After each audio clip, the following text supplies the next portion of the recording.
vocês a palavra no livro do Apocalipse,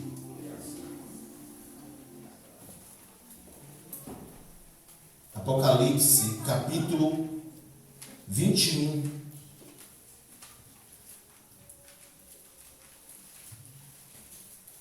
Vamos ler a partir do versículo 2. Vou repetir aqui. Queria que você não deixasse que nada tire a sua atenção. Eu tenho dito que se nós virmos a casa do Senhor com um propósito, nunca sairemos com nossas mãos vazias. As pessoas, quando vão à festa mundana, eles saem com várias perdas. Saem com o bolso furado. Às vezes, alguns nem saem, ficam por lá mesmo, porque perdem suas vidas. Outros perdem a sua dignidade moral. E são muitas as perdas. Mas jamais alguém que entrou na presença do Senhor sairá com suas mãos vazias. Jamais. Esse é o lugar que você vê que você não sairá daqui com as mãos vazias. Vamos à leitura do texto, Apocalipse capítulo 21, versículo 2 em diante, diz assim: E eu, João, vi a santa cidade, a nova Jerusalém de Deus, que de Deus descia do céu, adereçada como uma esposa ataviada para o seu marido. E ouvi uma grande voz do céu que dizia: Eis o tabernáculo de Deus com os homens, pois com eles habitará. E eles serão o seu povo. E o mesmo Deus estará com eles e será o seu Deus. E Deus limpará de seus olhos toda lágrima. E não haverá mais morte, nem pranto, nem clamor, nem dor, porque já as primeiras coisas são passadas. Queridos, pode sentar. Por favor. Os que têm aqui acima de 22 anos, vou colocar aí pelo menos uns 27 anos, um pouco mais, né? 28 anos de idade, deve se lembrar de um grande acontecimento que houve nos Estados Unidos da América, na cidade de Nova York, em 11 de abril de 2001, quando a história registrou aquele atentado que destruíram as duas torres gêmeas, que era um arranha-céu, um monumento. Tinham 110 andares. E ali foram mais de 6 mil vidas perdidas subitamente. E nós precisamos fazer algumas perguntas convenientes a esse acontecimento. Aquelas pessoas, porventura, saíram de casa sabendo que haveriam de morrer? Aquelas pessoas estavam preparadas para passar para a eternidade? Aquelas pessoas tiveram qual destino? São perguntas que não têm só um contexto de espiritualidade, elas são verdadeiras, são reais. Eu posso imaginar assim aquela mulher que foi ali, aquele trabalhar, era um departamento de trabalho, ela se arrumou, se cuidou, pensando em voltar para os filhos e para o marido. O marido também, que foi se arrumar, ele foi pensando de voltar para sua esposa e para seus filhos. Eu acredito que tinham pessoas que estavam ali de passagem, negociantes, pessoas que viajaram para os seus países e pisou na terra mais próspera do mundo. E talvez se sentisse honrado por ter um encontro com um grande executivo naquele dia. Mas 11 de setembro de 2001 marcou uma página negra, triste, na história da humanidade. Porque nós não sabemos como aquelas pessoas inocentes partiram para a eternidade. As pessoas não escolhem um dia de morrer, elas morrem. As pessoas não escolhem estar no lugar errado. Elas estão ali porque circunstâncias as levaram a estar ali. Talvez naquele dia entrou ali um pizzaiolo para levar uma pizza a um andar daquele prédio. Nada ele tinha a ver em si com a empresa. Talvez tenha entrado naquele prédio um encanador que nada tinha a ver com aquele prédio. Um eletricista. Alguém que foi levar um recado. Mas o fato é que a tragédia aconteceu e vidas foram ceifadas. E quando se trata da eternidade, nós precisamos nos voltar à Bíblia. E precisamos fazer uma repaginação de como está a nossa vida diante de Deus. Se Deus chamasse você nesse momento, como está a sua vida diante de Deus? Se você partisse agora, como está a sua vida diante de Deus? Eu vou trazer para vocês aqui algumas coisas que talvez eu nunca tenha pregado.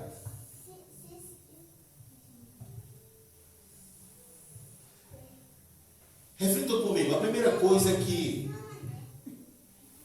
eu vou dizer o motivo por que você não deve ir para o inferno. Porque o inferno é um lugar de separação. Primeiro, separação de Deus, entre Deus e o homem. Entre Deus e os homens. O primeiro grupo de pessoas que estará no inferno são aquelas pessoas que recusam a se arrepender dos seus pecados. Como lemos no livro de Isaías, capítulo 59, eu vou fazer essa leitura, são muitos textos que eu vou ler aqui nessa noite, você não precisa acompanhar todos, preste atenção. Em Isaías 59, versículo 1 e 2, diz assim: Eis que a mão do Senhor não está encolhida para que não possa salvar, nem surdo o seu ouvido, surdo ou agravado, para que não possa ouvir, mas as vossas iniquidades fazem separação entre vós e vosso Deus, e os vossos pecados encobrem o seu rosto de vós, para que não vos ouça. Então o pecado separa o homem de Deus. O pecado é responsável, portanto, por o homem estar separado de Deus, e a consequência é separar o homem caso ele se arrependa eternamente do seu Criador. Mas enquanto o homem está vivo, há esperança. Lemos em Eclesiastes 9,14 que há esperança para aquele que suspira sobre a terra, para aquele que está entre as almas viventes, porque podem se arrepender e deixar os seus pecados. Lemos então do seguinte modo, Eclesiastes 9,4: Ora, para aqueles que estão entre os vivos, há esperança. Você pode tomar a decisão de separar-se do pecado por meio de Cristo Jesus. Pastor, eu não tenho o poder de fazer isso. Jesus tem, não é verdade? Ele tem. Quando você crê e busca o Senhor, Deus vem na sua vida e Deus pode limpar e transformar o seu coração, porque Ele fez isso na minha vida. Ele perdoa pecado, não importa qual pecado. Ele limpa o pecado. A Bíblia diz que Ele limpa o pecado que é como a escarlata, como o carmesim.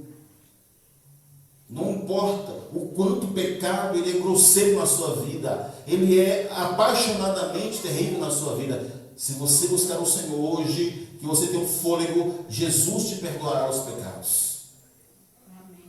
Porque naquele dia do grande julgamento, quando ele vier, haverá uma separação para sempre. Segundo aos Tessalonicenses, no capítulo 1, versículo 7 e 8, deixa eu fazer essa leitura para você. Nós temos uma afirmação que nós devemos levar em consideração quando o assunto é a vida eterna.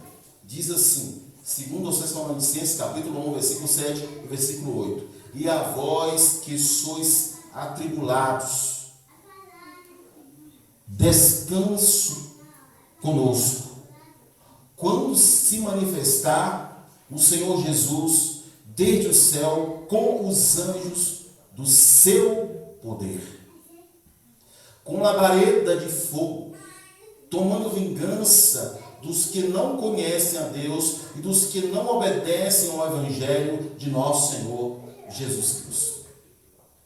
Então, quando vier o dia do juízo, não haverá mais a possibilidade de arrependimento. Porque hoje tem muitas almas gritando no inferno porque estão arrependidas, mas não tem como voltar atrás. E naquele grande dia do juízo haverá o maior clamor de dor, porque no dia do juízo não haverá mais a possibilidade de arrependimento. O homem será separado eternamente do seu Criador.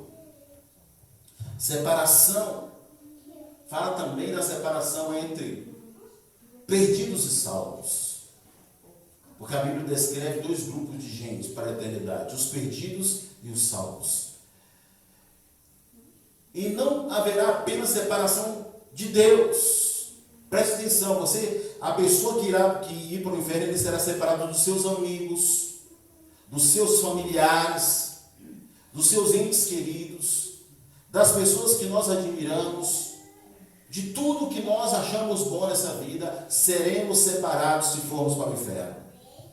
A obediência do homem ao Evangelho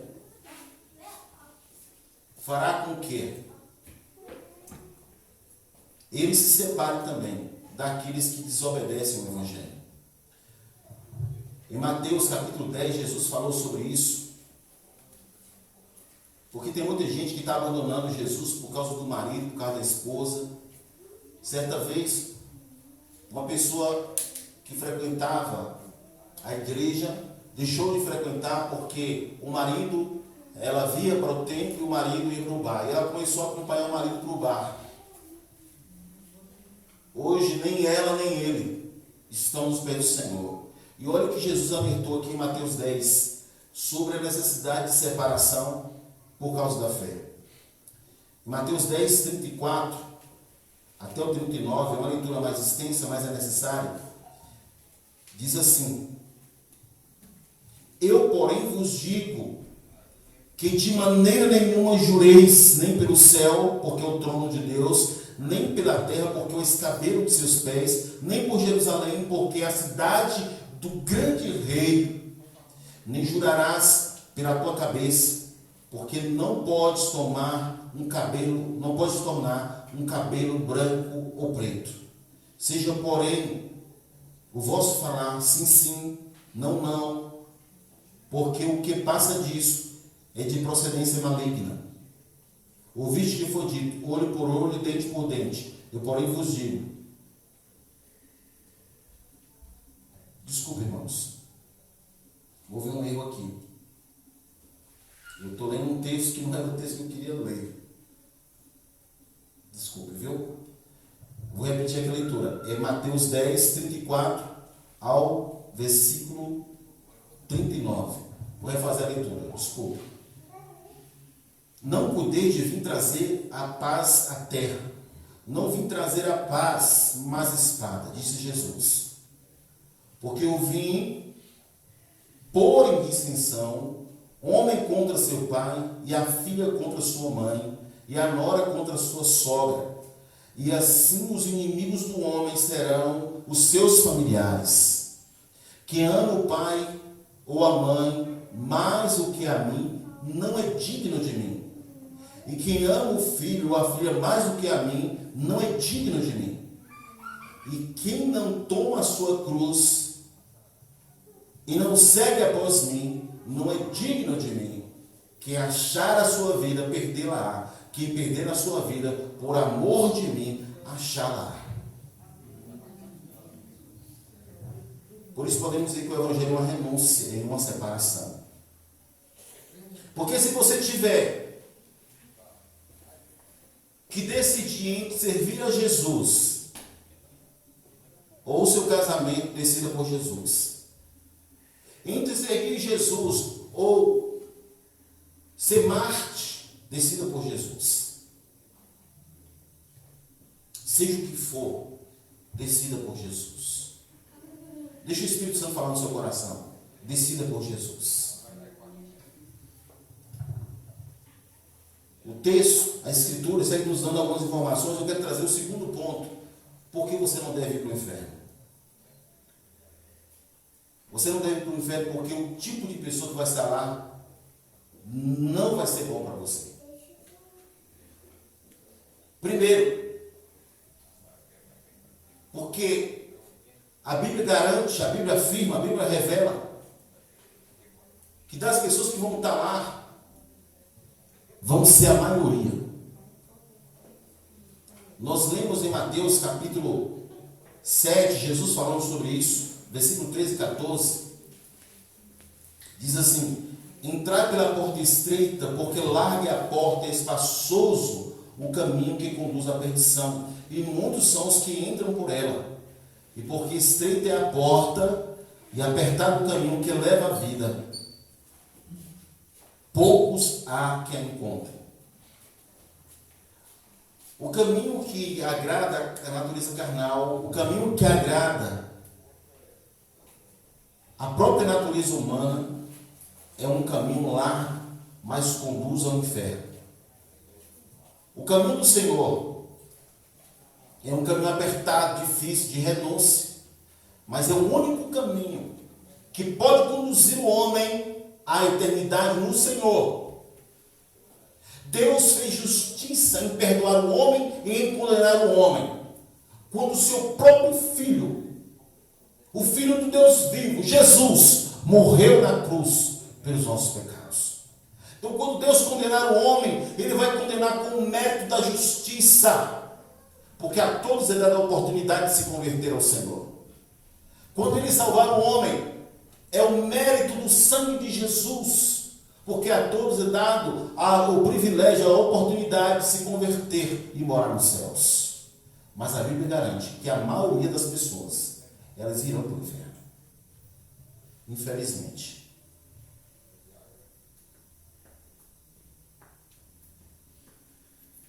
Também irão para o inferno os que não obedecem ao Evangelho.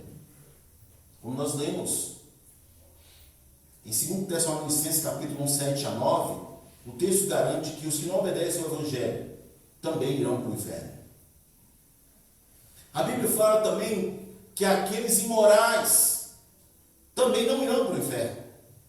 A imoralidade é um veneno, principalmente em nosso tempo.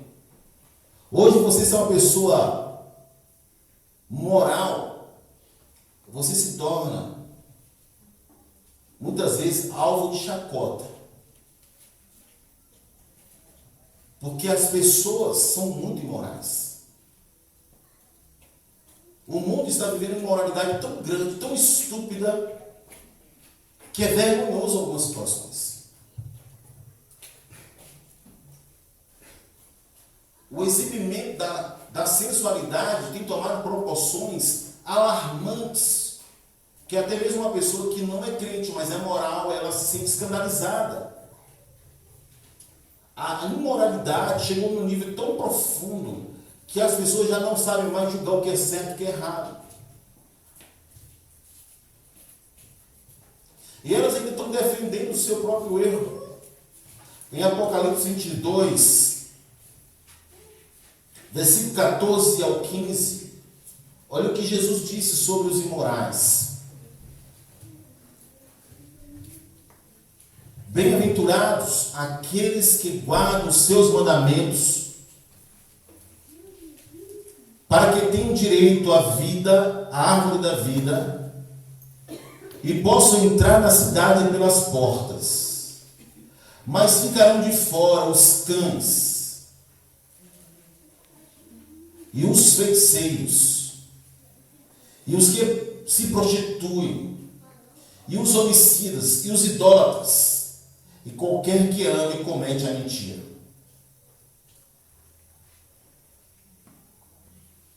Vocês sabiam que a idolatria também é uma imoralidade? É uma imoralidade. Se tem uma coisa que sempre ofendeu o Senhor, Deus já trouxe juízo sobre a terra muitas vezes, foi o indivíduo imoral quanto à sua fé. Ele prefere se prostrar diante de uma imagem, mas não prostra-se diante do Senhor Jesus.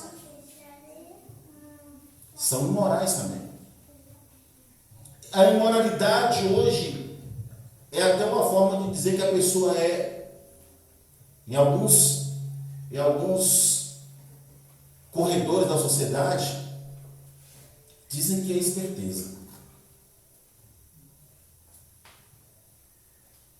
A Bíblia diz também que os falsos também irão para o inferno. Em Mateus 23, do 25.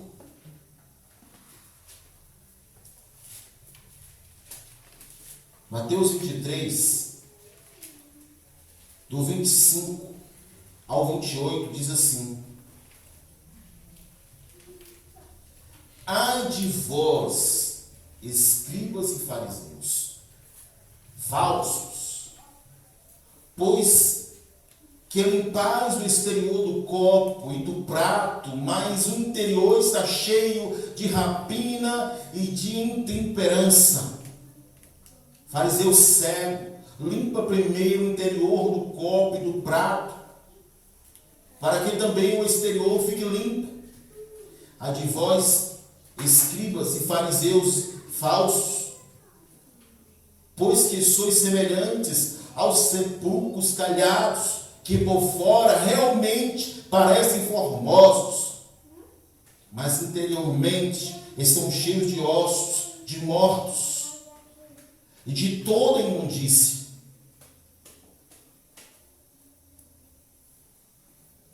Assim também, vós exteriormente pareceis justos aos homens, mas interiormente estáis cheios de hipocrisia e de iniquidade. Tem muita gente assim, seja religiosamente, seja politicamente, independente do segmento. Para a vista social, a pessoa é o indivíduo qualificado. Mas na sua vida oculta, é podre. Os pecados que essas pessoas cometem, que ninguém sabe, se fosse exposto, os matariam de vergonha e de desprezo. Isso está na política, isso está na religião, isso está em todos os segmentos e pilares da sociedade. Jesus disse que pessoas que são no seu interior sujas também serão condenadas ao inferno. Mas é um texto que me preocupa muito, porque tem muita gente se desviando dos caminhos do Senhor, muita gente se afastando de Deus, Muita gente que deveria estar se apegando ao Senhor está se evadindo do Senhor, está distanciando do Senhor. A Bíblia também garante que cristãos que voltaram para o mundo do pecado também irão para o inferno. Olha, irmão, eu vou dizer uma coisa para você. Qualquer um que for para o inferno vai sofrer muito. Mas um cristão, ele vai sofrer de modo danoso no inferno, por causa da consciência. Em 2 Pedro, capítulo 2, versículo 22, diz assim: deste mundo sobreveio-lhes o que por um verdadeiro provérbio se diz: o cão voltou ao seu próprio vômito, e a porca lavada ao esponjadouro de lama. O crente não pode sair do caminho do Senhor. Logo o diabo quer matar o crente, porque sabe que ele pode voltar atrás. O cristão tem que ser firme. Luta todos nós temos. Quem é que não tem luta nessa vida, meus irmãos? Não é porque tu é crente, hoje tu tem luta não, você já tinha luta antes. Graças a Deus, porque hoje você tem luta e tem Jesus para te dar socorro. Duro é você ter luta e não ter socorro, não ter refúgio. Mas a Bíblia garante que aquele que habita no esconderijo do Altíssimo, a sombra do Onipotente descansará. Fica firme no Senhor, não abandone a sua fé. Tem muita gente que está achando que tem a vida pela frente e estão abandonando a fé e podem partir para a eternidade sem estar preparado para enfrentá-la. E o terceiro grupo de pessoas que eu quero avisar aqui, vou te dar um motivo porque você não deve ir para o inferno. Porque lá é um lugar de dor. Você sabia que Jesus pregou mais sobre o inferno do que qualquer outro tema? Vou pedir o Daisy. Voltou, deixa. Porque tinha saído aqui a página do Facebook, mas graças a Deus voltou. Vamos orar para essa internet ficar convertida. Então eu vou dizer para você alguns motivos pelos quais você não deve ir para o inferno. E um deles, o principal, a base temática, é a dor. Porque o inferno é descrito como um lugar de trevas, onde há choro e ranger de dentes. Em Mateus capítulo 8, versículo 12, diz a palavra assim: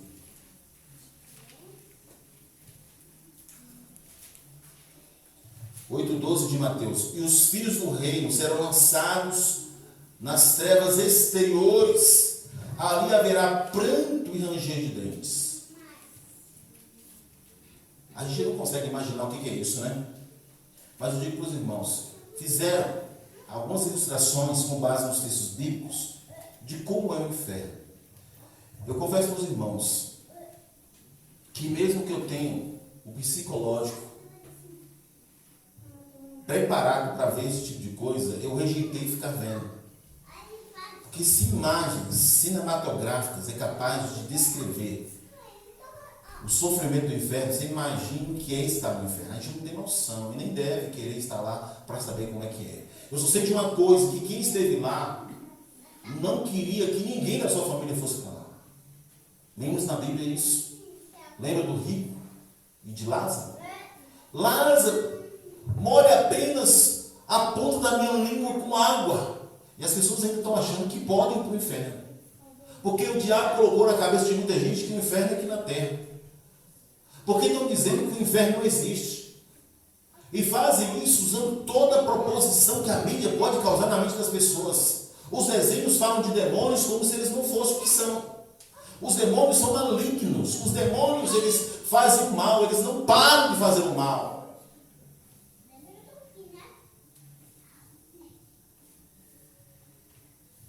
Mas tem pessoas usando o nome de demônio como se fosse uma coisa simples. Fala do inferno como se fosse a aflição que alguém pode ter nessa vida. A aflição que tem nessa vida não se compara jamais com o inferno. Lá o bicho não morre. O inferno é um lugar onde o fogo não se apaga.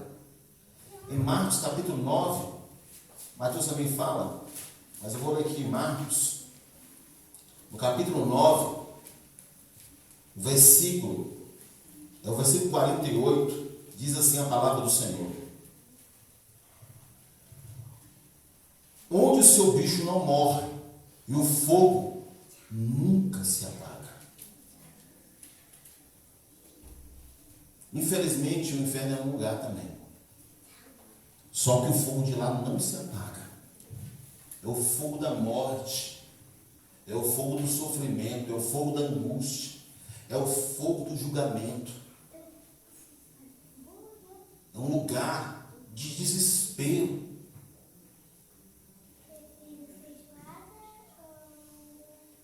É um lugar onde as pessoas têm sede e não podem tomar água. Você sabia que nem o diabo gosta do inferno? Talvez você não percebeu, mas a Bíblia descreve o inferno como sendo um lugar de castigo para o próprio demônio. Não foi feito para nós. Mas infelizmente as pessoas irão para lá se elas não se voltarem para Deus, se elas não buscarem o poder de Deus, se elas não se converterem dos seus maus caminhos. A Bíblia também fala em Apocalipse 20:15 do inferno como sendo um lago de fogo e um lago de enxofre. É um lugar de tormento eterno, sem descanso. No Apocalipse capítulo 14, há uma descrição que é importante nós mensurarmos e fazermos uma leitura sobre esse assunto. 14, 8 a 11, diz assim: e outro anjo seguiu dizendo: caiu, caiu Babilônia, aquela grande cidade que todas as nações deu a beber do vinho da ira e da fornicação. E seguiu-os o terceiro anjo, dizendo com grande voz: se alguém adorar a besta e a sua imagem, e receber o sinal na sua testa ou na sua mão, também esse beberá do vinho da ira de Deus, que se deitou, não misturado no cálice da sua ira, e será atormentado com fogo e enxofre diante dos santos anjos e diante do Cordeiro. E a fumaça do seu tormento sobe para todo sempre. E não tem repouso, nem dia, nem noite, os que adoraram a besta e a sua imagem, e aquele que recebeu o sinal do seu nome. Porque durante a grande tribulação, muitas pessoas irão para o inferno. Aliás, quase todos irão. Aqueles que receberem o símbolo da besta que será colocado na testa ou na mão, jamais verão o Senhor. Irmãos, o mundo está preparado para a manifestação da besta.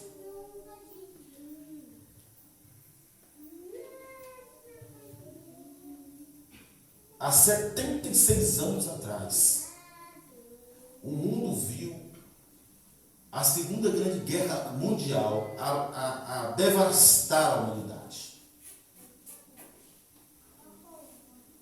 A Bíblia fala sobre a guerra de Gog e Magog. É a última guerra mundial.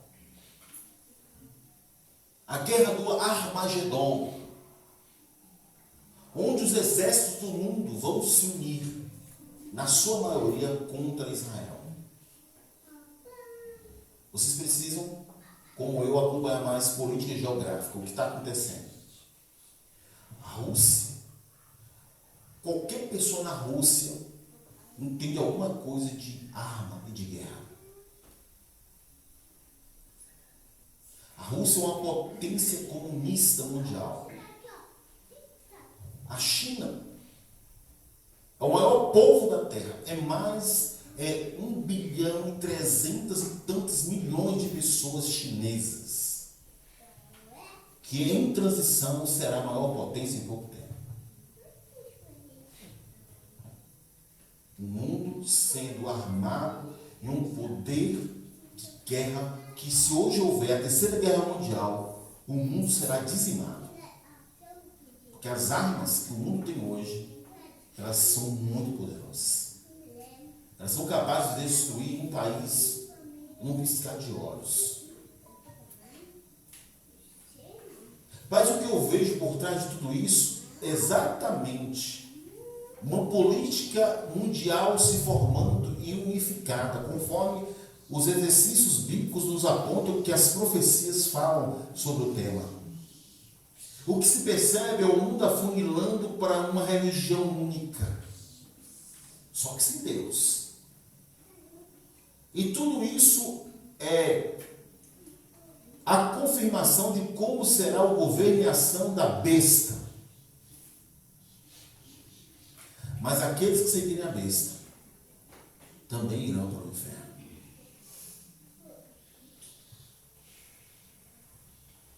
Eu gostaria de terminar essa mensagem não falando do inferno, mas falando do lugar que Deus preparou para todos nós, que é o que Ele quer. Você só vai para o inferno se você quiser. Porque se você abrir o seu coração e crer na Escritura e obedecer a Escritura, você está livre dessa condenação. No Apocalipse 22, versículo 13 em diante, diz assim: eu sou o Alfa. O Alfa é a primeira letra do alfabeto grego. O Ômega, a última letra do alfabeto grego. Jesus está dizendo: eu sou o Alfa e o Ômega, o princípio e o fim, o primeiro e o derradeiro. Felizes, bem-aventurados é aqueles que guardam os seus mandamentos para que tenham direito à árvore da vida e possam entrar na cidade pelas portas. Jesus disse aos discípulos, quando ele haveria de ser crucificado, e os discípulos ficaram atordoados com aquele acontecimento, Jesus disse: não se turbe o vosso coração, credes em Deus, crede também em mim. Na casa de meu Pai há muitas moradas, eu vou preparar-vos lugar. Não importa, irmãos, o que você está vivendo na sua vida, nunca deixe o Senhor. Você pode estar vivendo um mar de rosas, adore ao Senhor. Você pode estar atribulado a ponto de morrer, adore ao Senhor, porque nos céus e na terra só um nome pode salvar: Jesus Cristo, Filho de Deus. Só Ele é o Salvador, só Ele. Então, irmãos, vamos nos aprimorar espiritualmente. Vamos orar e pedir: Deus, santifica a minha vida, me transforma. Eu quero ter paixão, eu quero ter desejo, porque muita gente aqui deixou de orar, porque muita gente aqui deixou de vir ao templo sem motivos, porque muita gente deixou de amar o Senhor. E bem-aventurado aqueles que Deus trazeu o chicote sobre eles para puxar pelas orelhas até sair sangue. Porque aqueles que o Senhor não fizer e for para o inferno vão chorar amargamente, porque se desviaram da palavra do Senhor. Mas às vezes eu não sou um homem chorão, mas é como se eu chorasse no meu coração. Eu digo: Deus, pega pela orelha, Senhor. Falo então, Deus, pega, Senhor. Mas não deixa se perder, Senhor. Pega Jesus pela orelha, esse cristão que esqueceu da tua casa. Pega! Você está precisando de uma hora, não é? Está enganado se você acha que eu não oro. Irmãos, nós precisamos acordar. A vida espiritual, o mundo espiritual é mais real do que nós, irmãos.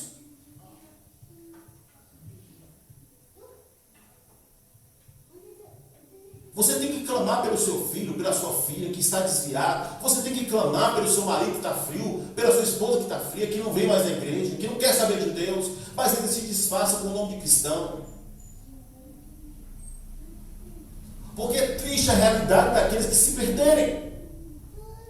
Mas Jesus nos chama nessa noite. Jesus nos convoca a vivermos o evangelho verdadeiro e real. A andarmos com ele verdadeiramente, crendo na ressurreição, crendo na volta, crendo na sua palavra, servindo de coração. Muitos cristãos estão frios, muitos cristãos colocaram na cabeça a pandemia, e agora a pandemia já passou praticamente, continua. Graças a Deus que o Covid não matou muitos cristãos, mas matou a vida espiritual de muita gente. Jesus está muito triste. Irmãos, Jesus está triste. Jesus está triste com o seu povo. Porque ele ensinou que essas coisas haveriam de acontecer, e muitas coisas vão acontecer, mas isso seria para a igreja um sinal, para aguardar a sua volta. Mas muitos cristãos estão desapercebidos. Estão tentando fazer marmelada da sua fé. Se vão jejuar, agora inventaram o jejum de Daniel. Pastor, eu vou jejuar, mas meu jejum é o seguinte, é tirar Coca-Cola. Eu fico pensando, irmãos, que conversa é essa?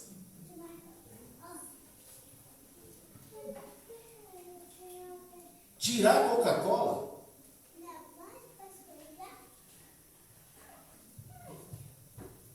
Nos acordemos.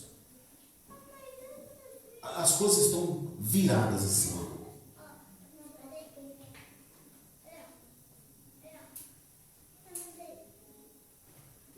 Mas nós somos a igreja. Nós temos olhos espirituais, nós temos ouvidos. E temos que nessa noite tomar uma posição. Se você não está bem espiritualmente, clame ao Senhor, diga: Deus, me levanta, porque eu não quero ir para o inferno. Porque o passo para a queda é um passo só. Não é brincadeira, não. Todo dia eu renovo meu compromisso com Deus. Todo dia. Eu tomo a decisão de continuar pastoreando. Eu tomo a decisão de continuar amando o Senhor. Eu tomo a decisão de querer servir ao Senhor melhor do que foi ontem. E todo cristão tem que fazer isso também. Porque há um juízo profético. Nós temos que fugir desse juízo. Jesus já nos deu a porta. A porta já está aberta para nós. E nós temos que ficar com essa porta aberta para nós. Amém. Amém? A porta está aberta para nós, a porta da graça. Amém? A porta da salvação.